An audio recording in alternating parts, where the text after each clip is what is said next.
In this tutorial, I'm going to show you how you can create a QR code in Canva. Now, as you can see on the screen right now, we have a business card, and what I want to be able to achieve is to have a QR code here that somebody can scan on our business card that will take them through to our website. Now, to be able to do this, it is very simple to do. What we first need to do is head over to the app section on the left-hand side, click on that.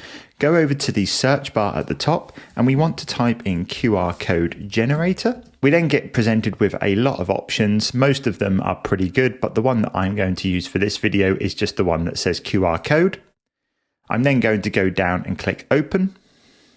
And then what I need to do is get the URL of the website that I actually want to link to. So what I'm going to do is go over to this example website right here, and I'm going to copy and paste this URL.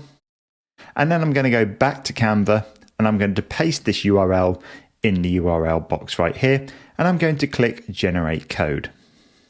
From here, it's going to automatically put a code into our design, which we can go and resize and put wherever we want. We don't want to put it too small as it will make it harder to scan. But if you go ahead and actually scan this with your phone, it will take you to that website link that I created. And that's essentially how you can add a QR code into Canva. Hope this video helped, and I'll see you in the next one.